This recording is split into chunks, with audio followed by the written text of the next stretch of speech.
अस्सलाम वालेकुम, कैसे हैं आप सब? उम्मीद करती हूँ खैरियत से होंगे। अच्छा, मैंने आपसे कहा था कि मैं अपने नोट्स शेयर करूँगी आपके साथ, तो उससे रिलेटेड मैंने एक वीडियो अपलोड की है रिसेंटली, वो आप जाके देख सकते हैं। उसमें मैंने कंप्लीट आपको बताया है कि उस नोट्स में वो तकरीबन 45 फाइल्स हैं, जिसमें आपको क्या-क्या मिलेगा, क्या-क्या चीज़ें उसमें ऐड हैं, वो सारी मैंने एक वीडियो अपलोड की है। उसकी मैंने फ़ीस रखी है जो कि ओनली ऑन ₹1000 है।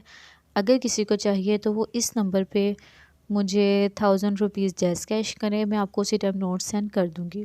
वो आपके लिए बहुत हेल्पफुल होंगे। तो चलते हैं अब वीडियो की तरफ। हेक्सॉन हैव साइड्स, हेक्सॉन की 6 साइड्स होती हैं, ठीक है? जैसे एक क्यूब है, तो क्यूब की 4 साइड्स होती हैं, स्क्वायर है, स्क्वायर की 4 साइड्स होती हैं। इसी तरह जो हेक्सॉन है उसकी उसकी होती हैं 6 साइड्स। नेक्स्ट है congenital absence of auditory canal is atresia. अब देखें इसमें जो फर्स्ट ऑप्शन है माइक्रोटिया, इट मींस कि जो आपका पिन्ना है वो स्मॉल साइज़ का होता है, ठीक है। स्टेनोसिस, स्टेनोसिस ये एक ऐसी बीमारी है जो कि हमारी जो होती हैं ईयर बोन्स जो मिडिल ईयर में पाई जाती हैं, ओसिकल्स, उनमें से किसी भी एक में ख़राबी आ जाए, मतलब हैमर में, एनविल में, स्टेपीज़ में, किसी में भी कोई भी मसला आ जाता है तो वो हमारी कहलाती है स्टेनोसिस। फिर है जी मिनियोटा, ये भी इसी तरह से जो आपकी ईयर कैनाल है उसके स्मॉल होने की वजह से होता है। और जो अटर्सिया है congenital absence of auditory canal, जो हमारी ऑडिटरी कैनाल है अगर वो बाय बर्थ ही नहीं है।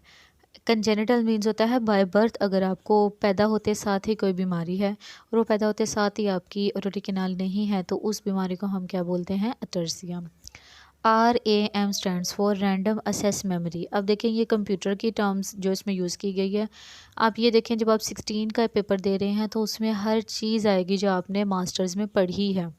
तो उसमें आपने कंप्यूटर का भी एक सब्जेक्ट पढ़ा था, तो ये उसी से रिलेटेड है। अब देखें इसमें थोड़ा सा चेंज उन्होंने किया है, रीड ओनली मेमोरी, फिर रैंडम असेस मोर। तो आपने जो है एब्रीवेशंस, मैंने आपको जैसे कहा था कि जो एब्रीवेशन है वो आपने एक रफ पेज पे लिखनी है कि किसकी क्या एब्रीवेशन है, और वो एग्जैक्ट आपको याद होनी चाहिए। मेरे नोट्स में भी मैंने एब्रीवेशन सेंड की हैं, उसमें आपको हेल्प हो जाएगी। नेक्स्ट है जी most common cause of post natal cause of bilateral hearing loss is German measles. अब ये देखें ये सारे हेयरिंग लॉस जो कि पोस्ट नेटल हैं। देखें पोस्ट नेटल वो होते हैं जो कि आपको लाइफ में कभी भी हो सकते हैं, और जो होते हैं प्री नेटल्स वो होते हैं बर्थ से पहले के। Perinatal and post means birth के बाद। तो ये जो सारे कोज हैं जैसे चिकन पॉक्स है, ये सब आपको बर्थ के बाद होते हैं। तो मेजल्स एक ऐसी डिजीज़ है जिससे आपको हियरिंग लॉस हो जाता है। The largest of ossicles attached to tympanic membrane is malleus. अब देखिए ये 3 बोन्स हैं जो कि आपके मिडिल ईयर में पाई जाती हैं, मेलियस, इनकस एंड स्टेपीज़। अब जो मेलियस है वो इन तीनों बोन्स में सबसे बड़ी है, उसके बाद आती है एनकिस एंड लास्ट पे आती है स्टेपीज़। ये कैसे भी एमसीक्यूज आ जाता है कि जो हमारी ह्यूमन बॉडी की सबसे छोटी बोन कौन सी है, then it is stapes. Next है the total number of cranial nerve is 12। ये टोटल जो नर्व्स होती हैं ये 12 होती हैं, जो कि हमारी साउंड ऑडिटरी नर्व्स होती हैं उनके साथ ये अटैच होती हैं। ऑडिटरी नर्व्स इन तक हमारी साउंड को लेके जाती हैं और पता चलता है हमें कि कौन क्या बात कर रहा है या कोई क्या क्वेश्चन कर रहा है हमसे। इसमें ये टोटल जो इनका नंबर है वो 12 है, इसमें आपने कंफ्यूज नहीं होना। इस तरह से क्वेश्चन आता है कि हमारा जो रिस्पॉन्स लेके जाती है उस नर्व का क्या नाम है, तो वो होती है 8th क्रेनल नर्व। मीन्स उसे हम वो होती है 8वें नंबर पे, ये आप समझ लें 8th क्रेनल नर्व वो 8वें नंबर पे होती है, लेकिन जो इसकी टोटल नंबर हैं वो होते हैं 12। ये टोटल 12 हैं, जिसमें से जो 8वें वाले नंबर पे है वो हमें रिस्पॉन्स देती है, वो मतलब हमें यूज़ होती है साउंड को डिटेक्ट करने में। Next, responsible for hearing and balance is, इसमें आ जाती है वेस्टिबुलर। वेस्टिबुलर नर्व है जो कि हमारे हेयरिंग और बॉडी बैलेंस को मेंटेन करती है, ये रिस्पॉन्सिबल होती है इस चीज़ की। Foot plate of stapes is attach to.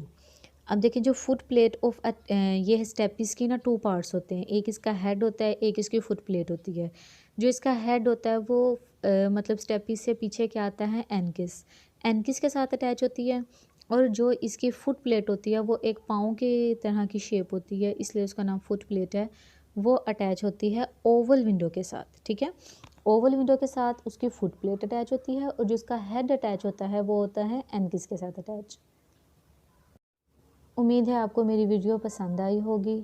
आपसे ये रिक्वेस्ट कि जो भी मुझे पेमेंट सेंड कर रहे हैं वो साथ स्क्रीनशॉट लाजमी सेंड किया करें, क्योंकि मोस्टली ऐसा हो जाता है कि पेमेंट किसी और नंबर से आती है, फिर वो मुझे मैसेज करते हैं जी हमने पेमेंट सेंड कर दी है तो नोट सेंड कर दें, तो फिर उन्हें दोबारा से बताना पड़ता है। इसलिए आप ऐसा करें कि एक ही नंबर से मुझे मैसेज करें और दूसरा जिस भी नंबर से मैसेज करें मुझे स्क्रीनशॉट लाजमी सेंड कर दें कि हमारी पेमेंट आ गई है, उसी टाइम मैं आपको नोट सेंड कर दूँगी। है कि आप जो भी एमसीक्यूज़ देखें, जो भी चीज़ देखें उसको समझने की कोशिश करें, अपने कॉन्सेप्ट क्लियर करें। इस टाइम पे जब आपके टेस्ट की डेट पास आ गई है, काफ़ी बच्चे मुझे कमेंट कर रहे थे कि टेस्ट कब होगा। देखिए इस मंथ की 6 तारीख तो लास्ट थी ना, फिर वो 1 मंथ तो अंदर करते हैं गैप, फिर दिसंबर के फर्स्ट में टेस्ट आ जाएगा, नहीं तो मिड में टेस्ट होगा इंशाल्लाह। दिन आपके पास बहुत थोड़े रह गए हैं, अब आपको चाहिए कि आप दिन रात मेहनत करके अपनी टेस्ट की तैयारी करें और इंशाल्लाह कामयाब हों सबके सब।